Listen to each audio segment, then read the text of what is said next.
नमस्कार, यो हो टिभी टुडे नेटवर्क सुदूरपश्चिम खबरमा स्वागत छ। म राजेन्द्र भट्ट। सुरु गरौं अहिलेसम्मका प्रमुख खबरबाट।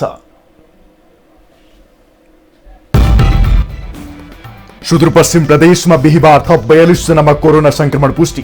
कुल संक्रमितको संख्या 6000 नाग्यो। डिस्चार्ज हुनेको संख्या 5000 बढी।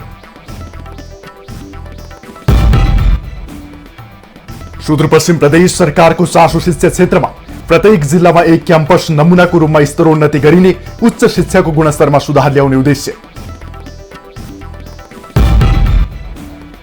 सुदूरपश्चिम प्रदेशकै बहुप्रतीक्षित महाकाली करिडोर निर्माण कार्यमा सुस्तता। कञ्चनपुर क्षेत्रमा अझै काम सुरु भएन। चीन जोड्ने सडक खण्डको जिम्मा भने नेपाली सेनालाई। दार्चुलामा ग्रामीण जलस्रोत व्यवस्थापन परियोजना प्रभावकारी। खानेपानी तथा सरसफाईको क्षेत्रमा आमूल परिवर्तन। अझै नयाँ रणनीतिका साथ अगाडि बढ्ने योजना। र कैलालीको घोडाघोडी नगरपालिका पर्यटन प्रवर्धनमा सक्रिय। आवश्यक भौतिक पूर्वाधार निर्माण गर्दै आन्तरिक र बाह्य पर्यटक भित्र्याउने लक्ष्य।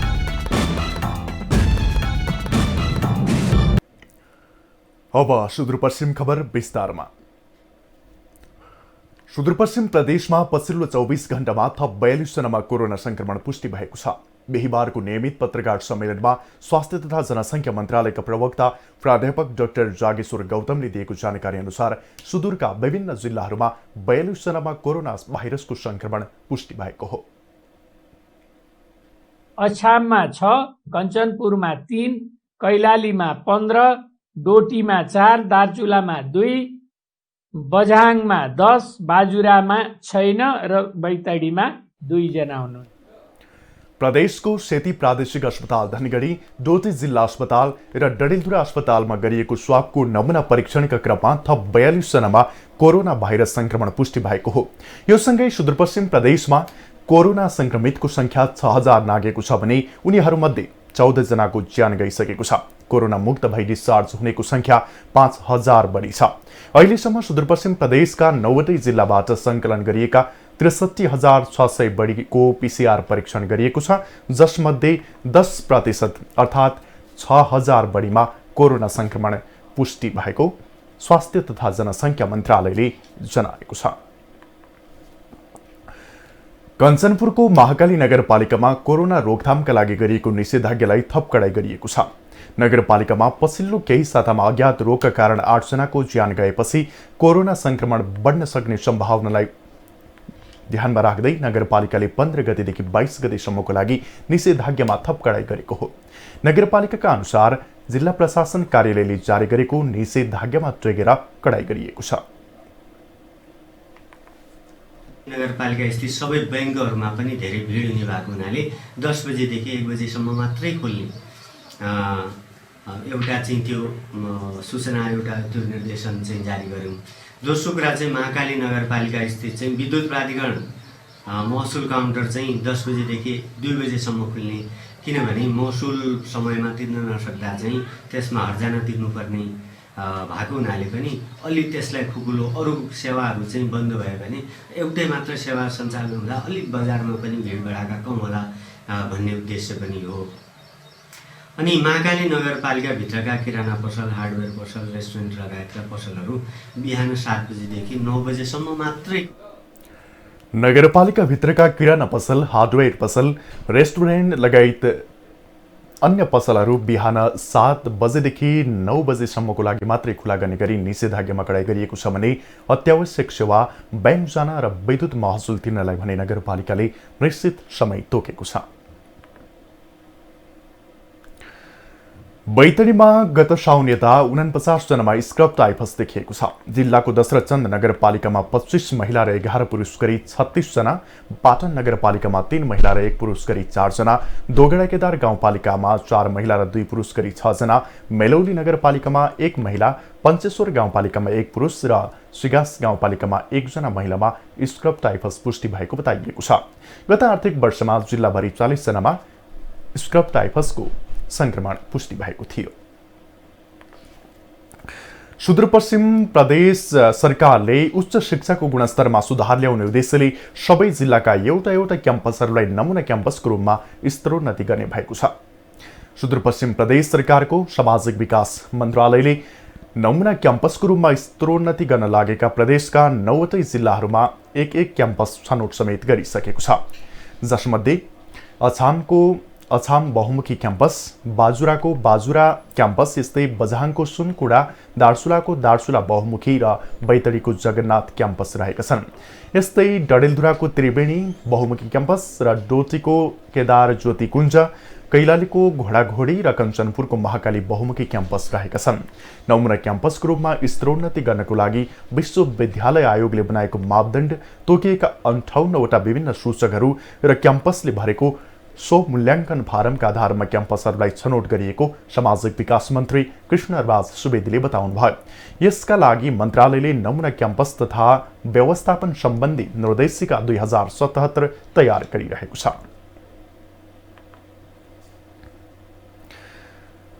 कोरोना संक्रमण रोकथाम तथा नियन्त्रणका लागि गरिएको 4 महिने लकडाउन र त्यसपछि भएका विभिन्न निषेधाज्ञा तथा सिलबन्दीले पर्यटन व्यवसाय निकै मारमा परेको छ। बैंकबाट ऋण लिएर होमस्टे सञ्चालन गरेका कञ्चनपुरका व्यवसायीहरू ऋण कसरी तिर्ने भन्ने चिन्ताले पिरोलिएका छन्। एक रिपोर्ट। आन्तरिक तथा बाह्य पर्यटकको चहल पहल बढ्न थालेपछि कञ्चनपुरको कृष्णपुर नगरपालिका 2 बाढीमा स्थानीयहरूले विजयशाल सामुदायिक होमस्टे सञ्चालनमा ल्याए। बैंकबाट ऋण काटेर सञ्चालनमा ल्याइएको होमस्टेबाट आम्दानी पनि राम्रै भइरहेको थियो, तर लामो समयसम्म गरिएको लकडाउन, बढ्दै गएको कोरोना संक्रमण र आवश्यक प्रचार प्रसारको अभावमा व्यवसाय नै चौपट हुँदा ऋणको ब्याज र सामाको किस्ता समेत बुझाउन समस्या भएको सञ्चालकको भनाइ छ। अझै प्रचार गरिदिनु पर्यो, यसको लागि कमी छ भनौँ। प्रचार नभएको उसले पहिला यस्तो मान्छेहरू पाहुनाहरू पनि आउँथेन। अहिले चाहिँ वडाबाट उद्घाटन भइसकेपछि अलिअलि पाहुनाहरू पनि आउँथ्यो। अहिले लकडाउन हुनाले अहिले मान्छे चाहिँ छैनन् भनौँ। हजुरहरू राम्रो प्रचार गरिदिनु पर्यो। विजयशाल सामुदायिक वनभित्रको सिस्ने सिमसार क्षेत्रको पर्यटन प्रवर्धनका लागि नगरपालिकाले पनि गेटसँगै खाजाघर र आगन्तुक कक्षा निर्माण गरेको छ। होमस्टे सुरु गरे पनि उचित प्रचार प्रसार नहुँदा व्यापार व्यवसाय धराशायी भएको र सरकारले पनि आवश्यक सहयोग गरी प्रवर्धनमा जोड दिए नगर क्षेत्र नै रोजगारीको गन्तव्य बन्ने स्थानीयको विश्वास छ। खास गरी यो उचित प्रचार प्रसार नभएको कारण पर्यटन आउन पाएको छैन हैन। अब उचित प्रचार प्रसार भएपछि पर्यटन आउँछन्। मुक्तकमया बस्ती हो, अब राम्रो होमस्टे बनाएको छ, 5वटा राम्रो छ, गेट बनाएको छ, अहिले राम्रो भएको छ, परिकार राम्रै हुन्छ यता हैन। मुक्तकमया भए पनि होमस्टे क्षेत्रलाई पर्यटकीय क्षेत्र बनाउने उद्देश्यका साथ प्रचार प्रसार लगायत अन्य भौतिक संरचना निर्माण तथा स्तरोन्नतिको लागि विगतका 2 आर्थिक वर्षमा नगरपालिकाले बजेट विनियोजन गरेको र आउँदा वर्षमा निरन्तरता दिँदै जाने जनप्रतिनिधि बताउँछन्। धेरै ठाउँमा हामीहरू देशको प्रतिष्ठित चाहिँ होमस्टेमा हामीहरू पुगेका थियौँ र त्यस कर्मबद्ध रूपमा हामीले अहिले नगरपालिकाबाट एउटा रोडबाट देखिने हिसाबले नै हामीले ठुलो गेट चाहिँ त्यहाँ निर्माण गरेका छौँ र यसलाई प्रचारको रूपमा कसरी अगाडि बढाउनुपर्छ भन्ने सिलसिलामा तपाईहरू जस्तो पत्रकार बन्धुहरूलाई ल्याएर र यसलाई चाहिँ अझै अगाडि बढाउनुपर्छ, प्रचार प्रसारमा यसमा लैजानुपर्छ। रोडबाट एकदम टच भएको, नजिक भएको र पर्यटकहरू यहाँ भित्रिन सक्ने स्थिति धेरै भएको। हाम्रो यहाँ चाहिँ सिमसा क्षेत्र सँग जोडिएको छ, सिमसा क्षेत्र छ। त्यसलाई अहिले मात्रै प्रधानमन्त्री स्वरोजगार कार्यक्रम अन्तर्गत हामीले 9 लाख रुपियाँको बाटोलाई हामीले लिक तयार गरेका छौँ र त्यसरी चाहिँ यसलाई अगाडि प्रचार गरेर यसलाई अगाडि बढाउनको निमित्त हामी लागिपरेका छौँ। होमस्टेमा आउने पाहुनाहरूलाई चौधरी थारू परिकार घुङ्गी, ठिक्री, निसौला भात, लोकल मुर्गाको परिकारहरू, पिडालुको पातको पतौला लगायत आगन्तुकको इच्छा अनुसार खानाका परिकार र थारू नाचहरू जस्तै झुमरा, सकिया, लठी नाच, छोकरा नाच प्रदर्शन गरिन्छ। संस्कृतिसँग जोडिएका यस्ता होमस्टेहरूको उचित प्रचार प्रसार गरी चौतर्फी विकास गर्ने हो भने हजारौं आन्तरिक तथा बाह्य पर्यटकहरूको प्रमुख रोजाइको स्थल हुनेमा दुई मत छैन। कञ्चनपुरबाट अनिल पन्ताको रिपोर्ट। सुदूरपश्चिम खबरमा पालो छोटो विश्रामको।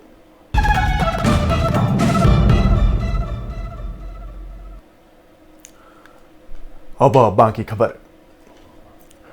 सुदूरपश्चिम प्रदेशकै लाइफलाइन मानिएको महाकाली करिडोर निर्माण कार्य निकै सुस्त गतिमा भइरहेको छ। तराईको उर्वर फाँटदेखि उत्तरमा हिमालसम्म जोड्ने योजनासहित दशक अघि निर्माण थालिएको महाकाली करिडोरको निर्माण कछुवाको गतिमा अघि बढेको हो। कञ्चनपुरको भीमदत्त नगरपालिका 9 ब्रह्मदेवबाट सुरु हुने करिडोर निर्माण अझै यहाँबाट सुरुवात हुन सकेको छैन। नेपाल, भारत र चीन सहितको त्रिदेशीय नाका तिङ्करसम्म व्यापार विस्तारका लागि करिडोर निर्माणको अवधारणा अगाडि सारिएको भए पनि करिडोर अन्तर्गत डडेलधुरा, बैतडी र दार्चुला क्षेत्रमा पनि निर्माणको कार्य अझै सन्तोषजनक हुन सकेको छैन। करिडोर अन्तर्गत डडेलधुरामा 11 किलोमिटर, बैतडीमा 57 किलोमिटर र दार्चुलामा कुल 67 किलोमिटर सडक खण्डको ट्र्याक खुलेको छ। सबैभन्दा ढिलाइ दार्चुलाको तिङ्कर सडक खण्डमा भइरहेको छ। दार्चुलादेखि चीनसँग जोड्ने सो तिङ्कर गाउँसम्मको 87 किलोमिटर सडक बनाउने जिम्मा भने पछिल्लो समय नेपाली सेनाले पाएको छ। महाकाली करिडोर निर्माण गरेर कैलाश मानसरोवरलाई जोड्न सके सुदूरपश्चिमको मुहार फेर्न सक्ने स्थानीय एवं जानकारहरूको दाबी छ। कोरोना संक्रमण रोकथाम तथा नियन्त्रणका लागि गरिएको 4 महिने लकडाउन र पछिल्लो समय जारी निषेधाज्ञाका कारण कैलाली कञ्चनपुरका केरा किसानहरू समस्यामा परेका छन्। प्रदेशमै बढी केरा उत्पादन हुने कैलाली र कञ्चनपुरका किसानहरू बजारीकरणसँगै मल नपाउँदा समस्या भोग्न बाध्य भएका हुन्। अहिलेको समय केराको उत्पादन बढी हुने समय भए पनि निषेधाज्ञाका कारण बजारीकरणको समस्या भएको केरा व्यवसायीहरूको भनाइ छ। सुदूरपश्चिमलाई पुग्न सक्ने केरा कैलाली कञ्चनपुरमै उत्पादन हुने गरेको भए पनि बजारसम्म पुर्याउन मुस्किल हुने गरेको उनीहरूको दुखेसो छ। केरा हुर्काउँदादेखि नै विभिन्न समस्या खेप्दै आएका किसानहरू उत्पादित केरा समेत बारीमै कुहिन थालेपछि लगानी डुब्ने हो कि भन्ने चिन्तामा छन्। दार्चुलामा विगत 3 वर्षदेखि सरसफाई, खानेपानी तथा स्वच्छताको क्षेत्रमा ग्रामीण जलस्रोत व्यवस्थापन परियोजनाले गरिरहेको काम एकदमै सकारात्मक भएको सरोकारवालाहरूले बताएका छन्। बिहिबार ग्रामीण जलस्रोत व्यवस्थापन परियोजनाले आयोजना गरेको 3 दिने प्रशिक्षण तालिममा सहभागीहरूले यस्तो बताएका हुन्। जिल्ला समन्वय समितिका प्रमुख करवीर बहादुर कार्कीले दार्चुला जस्तो विकट तथा भौगोलिक कठिनाइका बावजुद पनि खानेपानी, सरसफाई र स्वच्छताका क्षेत्रमा थुप्रै परिवर्तन गरेको बताउनुभयो। यो जनस्वास्थ्य सम्बन्धी कार्यक्रम थियो, निर्देशक आउनुभएको थियो। मैले त्यसैमा पनि भनेको थिएँ स्वास्थ्य आएर सरकारले स्वास्थ्य नीति ल्याउँछ, तर स्वास्थ्य नीतिसँगै खालि औषधि मात्रै वितरण गर्ने, औषधि मात्रै वितरण गर्ने, डाक्टर मात्रै उत्पादन गरेर हुँदैन। जनताको स्वास्थ्य सबैभन्दा पहिलो कुरा हो। स्वास्थ्यको लागि खानेपानीको उचित प्रबन्ध हुनुपर्छ, सरसफाइमा विशेष ध्यान दिनुपर्छ, पोषणयुक्त। ग्रामीण जलस्रोत व्यवस्थापन परियोजनाले पछिल्लो समय आर्थिक वर्ष 2076-77 को कार्यक्रमहरूमा समापन गरिसकेको र चालू आर्थिक वर्षमा पनि कोरोना महामारीसँगै ग्रामीण क्षेत्रमा पनि कसरी काम गर्ने भन्ने विषयमा जलस्रोत अधिकृत, फिल्ड संयोजक र जीविकोपार्जन प्रवर्धकहरूसँग समीक्षा गरिएको ग्रामीण जलस्रोत व्यवस्थापन परियोजनाले जनाएको छ। मान्छेहरूसँग बसेर भेला गर्नुपर्ने अनि अडिटका क्रियाकलापहरू सञ्चालन गर्नुपर्ने, बैठकहरू गर्नुपर्ने इत्यादि कुराहरू हाम्रो परियोजनाको गाइडलाइन निर्देशिकाहरूले निर्दिष्ट गरेको हुँदा ती कुराहरूलाई अब कोभिडको सन्दर्भमा मास मिटिङहरू सम्भव नहोला, मान्छेहरूलाई भेला गर्ने, एकअर्काको सोसियल डिस्टेन्स रहित हिसाबले भेलाहरू गर्न सम्भव नहुने कुराहरू नेपाल सरकारले पनि निर्दिष्ट गरेको र विश्व स्वास्थ्य सङ्गठनले पनि गरेको हुँदाखेरि ती कुराहरूलाई कसरी गर्न सकिन्छ र कोभिडबाट आफू पनि बस्ने। ग्रामीण जलस्रोत व्यवस्थापन परियोजनाले दार्चुलामा खानेपानी, सरसफाई, स्वच्छता र जीविकोपार्जनका क्षेत्रमा काम गरिरहेको छ। अब जन आवाज।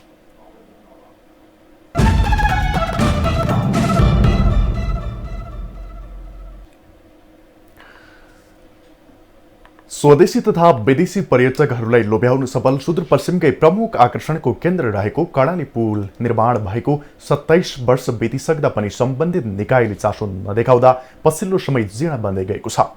एक खम्बामा निर्माण भएको नमुना पुल धान्ने मुख्य केबलका बल्ब फुटेका छन् भने नटबोल्ट पनि कमजोर बन्दै गइरहेका छन्। यसै सन्दर्भमा आज हामीले पुल मर्मतका लागि सरोकारवाला निकाय बेखबर रहेकोमा के भन्न चाहनुहुन्छ र यो कसको जिम्मेवारी भनेर सुदूरपश्चिमवासीहरूलाई सोधेका छौँ। भइसके पश्चात आजका दिनसम्म मर्मत सम्मारको नाममा कसैले पनि हेरेको छैन। पहिला सडक विभागले चौकीदारसम्म राखेको थियो, 4-5 जना चौकीदार राखेको थियो। अहिले त्यो चौकीदारहरू पनि हटाइसकेको अवस्था छ। कुन दिन यो पुल भत्किने हो र पुनः सुदूरपश्चिम पछाडि पर्ने हो र बाँकी नेपालसँग सुदूरपश्चिमलाई जोड्नका लागि धौधौ हुने हो। यसका लागि म अनुरोध गर्न चाहन्छु, सरकारको ध्यान जान पर्यो, यसमा प्रदेश सरकारको पनि ध्यान जान पर्यो, केन्द्रीय सरकारको पनि ध्यान जान पर्यो। सडक विभाग कहाँ सुतेर बसेको छ? आज यो पुल त जीर्ण छ, त्यसका साथसाथै सडक हाइवे पूर्व पश्चिम राजमार्गमा ठुला ठुला खाल्डाहरू भएर दिनानुदिन दुर्घटनाहरू भइरहेका छन्, मान्छेहरूले ज्यान गुमाइरहेका छन्। खै कसैको पनि अहिलेसम्म नजर परेको अवस्था छैन। पहिले जिम्मेवारी भनेको नेपाल सरकारको हुनुपर्दछ। नेपाल सरकार अन्तर्गत सडक विभागले चाहिँ यो पुललाई हेर्नुपर्ने हो, तर अहिलेसम्म उहाँहरू सुतेर बस्नुभएको छ। यदि यो पुल भत्कियो भने सुदूरपश्चिम पुनः एकदमै पछाडि पर्ने सम्भावना छ। बाँकी नेपालसँगको सुदूरपश्चिमसँग जोड्ने एउटा साइनो नै टुट्ने अवस्थामा छ। यो पुल जीर्ण भएको छ। अब यो 2050 सालमा उद्घाटन भएको पुल, अब यसको मर्मत सम्भार भन्दा पनि अब यो के छ भने यो मुख्य अहिले यो नेपालगञ्ज डिभिजन कार्यालय, रोड विभागको नेपालगञ्ज डिभिजन कार्यालयले हेर्ने गर्ने भन्ने हामीले सुने हो। अहिलेसम्म नेपालगञ्जबाट पनि कुनै किसिमको पहलका दिन भएको छैन। अब यसको सबै आन्तरिक भित्रको संरचनाहरू पनि सबै अब जीर्ण अवस्थामा भइसकेको छ। अब त्यसैले अब मेन कुरो त यो राज्यले हेर्नुपर्ने हो। अब राज्यले हेर्नु त अब हामी यहाँ बसेको अब 40औं वर्ष भइसक्यो। अहिलेसम्म राज्यको निकायबाट कुनै पनि ध्यान अब यसको रङ रोगन, यसमा टुटफुट भएको चिजहरूलाई मर्मसम्मार आदि इत्यादि अहिलेसम्म केही पनि भएको छैन। अब एकचोटि जो यो अब जापान सरकारले जुन बनाएदेखि पछाडि हामीले कुनै पनि यसको मर्मसम्मार देखेका छैनौँ। भन्न त यसलाई चाहिँ सबैले घोषित यो गरे कि पर्यटकीय क्षेत्र भनेर सुदूरपश्चिमकै नमुना हो, सुदूरपश्चिमकै प्रवेशद्वार हो भन्ने त गरिन्छ यसलाई। तर सुदूरपश्चिमको प्रवेशद्वारमा के कति कमजोरी छ भन्ने खण्ड कसैले पनि अहिलेसम्म गर्न सकेको छैन। यहाँको पर्यटनीय बोर्ड बनाउने भनेर एउटा माथिको पितकारी मात्र नभएर मेन त यो हो नि, यसलाई बनाउनु पर्ने। यसको एउटा यत्रो बलसम्म खस्ता पनि यहाँको जनताको ध्यान आकर्षण त परिजाओस्, यहाँको सरकारले पनि नमुना हेर्ने गरेको छैन। बिने ठाउँमा चाहिँ पोस्टर टाङ्दामा मात्रै कर्णाली पुलको एभरेज हुने होइन। त्यही भएर यहाँको जनता पक्ष भयो, सरकार पक्ष भयो, अथवा यहाँका जति पनि छर्ने यो एउटा समुदायलाई न्याय दिने ठाउँको एउटा कर्णाली चाहिँ विचित्र रूपमा नहेरेर एउटा यसलाई संरक्षित योजना बनाउने हो भने एउटा यो कर्णाली पुलको मात्रै नभएर आम यहाँको एटफर्स्ट त हिँड्ने गाडी घोडा मान्छेलाई हिँड्नलाई एउटा सबर गर्नलाई दूरी डिस्टेन्स चाहिन्छ भने जस्तै मान्छेलाई जबकि भोलि पनि यो पुल नै नरह्यो भने मान्छे आवजात गर्ने कहाँबाट, त्यो पनि छैन। यहाँ पहिला पुलमा पाले पनि राखेको थियो होइन, चौकीदार बिचमा फेरि कटौती गरेर फेरि हामीहरूले माग गरेर 2 जना अहिले फेरि बस्नुभएको छ। यो पोहोर साल एउटा बल खस्दाखेरि हामीले रिपोर्टिङ गऱ्यौँ होइन। अब यो पुल राज्यले पनि हेर्दैन, यता नगरपालिकालाई भन्दा हाम्रो होइन भन्छ, पारी बर्दियाले हाम्रो होइन भन्छ। अब समस्या एकदम ओझेलमा छ, फेरि गाई गोरु पुलमा बस्या हुन्छ होइन, एकदमै गाह्रो छ। यो मेटेरियलहरू भनेको यहाँको होइन, इन्टरनेसनल अब जापानबाट आएको चिज हो। अनि यो खिया नलाग्ने भएर एसएस स्टिल भएर बचेको, तर यसलाई तुरुन्तै रङरोगन गरिएन भने यो पुल एकदम जीर्ण अवस्थामा पुग्छ। दायित्व हेर्ने त अब सडक डिभिजनले हेर्ने हो नि त। अब सरकार त झन् मेन सडक डिभिजनकै मातामा आएको हो होइन। अब सडक डिभिजनले कम्तीमा यसलाई चाहिँ हेर्नुपर्छ, मेरो माग थियो।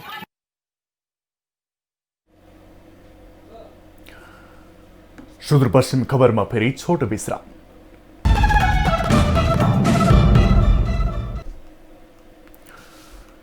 अब आर्थिक खबर।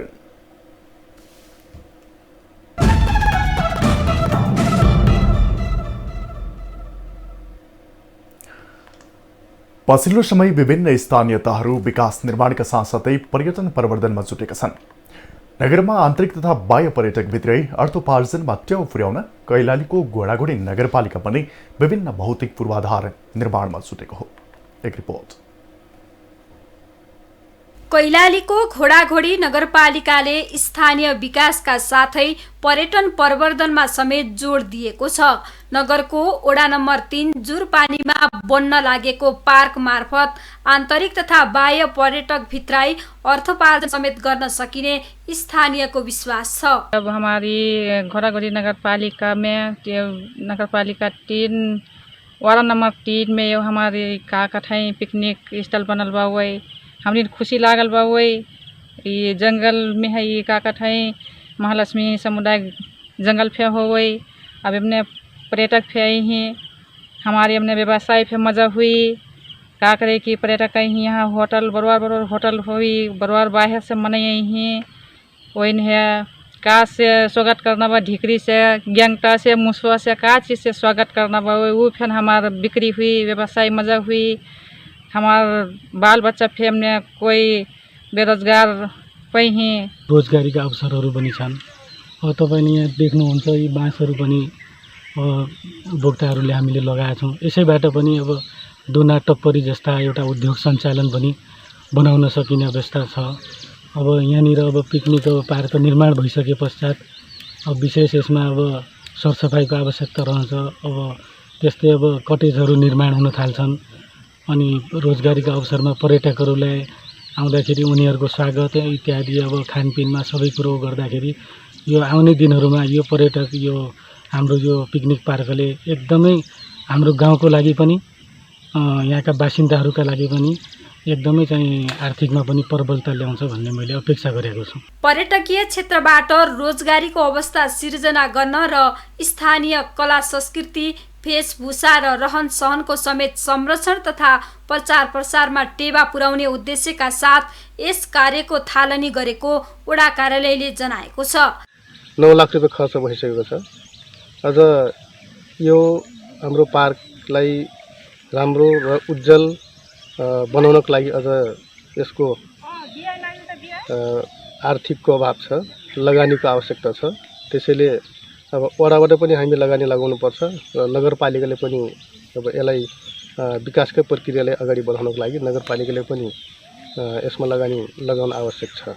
यसलाई मूर्त रूप दिन वडा कार्यालयको बजेटले नभ्याउने नगर सङ्घ र प्रदेश सरकारले समेत सहयोग गर्नुपर्ने जनप्रतिनिधिको भनाइ छ। पर्यटनको अत्यन्तै सम्भावना बोकेको घोडाघोडी नगरपालिकामा पर्यटकीय सम्भावना भएका क्षेत्रहरूको पहिचान गरी ती क्षेत्रमा उचित व्यवस्थापन गर्नु आवश्यक छ। टिभी टुडे एचडी का लागि कैलालीबाट जनार्दन उपाध्यायको रिपोर्ट। सुदूरपश्चिम खबर सकियो। बिदा लिनु पूर्व प्रमुख खबर फेरि एकपटक। सुदूरपश्चिम प्रदेशमा बिहिबार थप 42 जनामा कोरोना संक्रमण पुष्टि। कुल संक्रमितको संख्या 6000 नाग्यो। डिस्चार्ज हुनेको संख्या 5000 बढी।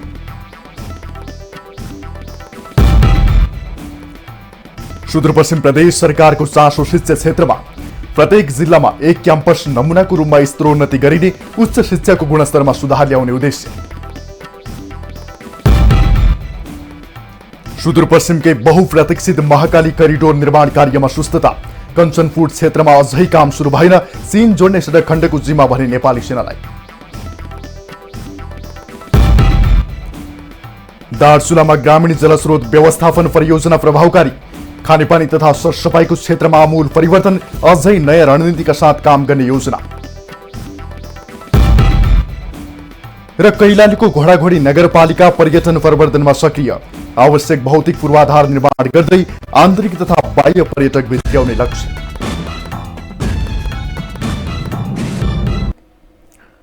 हामीलाई TV today Nepal apps download गरी विश्वभर प्रत्यक्ष हेर्न सक्नुहुनेछ। साथै www.tvtoday.news.com मा गई हेर्न र पढ्न सक्नुहुनेछ भने फेसबुक, युट्युब र ट्विटरमा समेत फलो गर्न सक्नुहुनेछ। विकास, निर्माण र जनसरोकारका विषयमा हाम्रो आवाज जारी छ। अहिलेलाई सम्पूर्ण सुदूरपश्चिम खबर युनिटका साथ म राजेन्द्र भट्ट पनि बिदा चाहन्छु। टिभी टुडे एचडी हेर्दै गर्नुहोला। नमस्कार।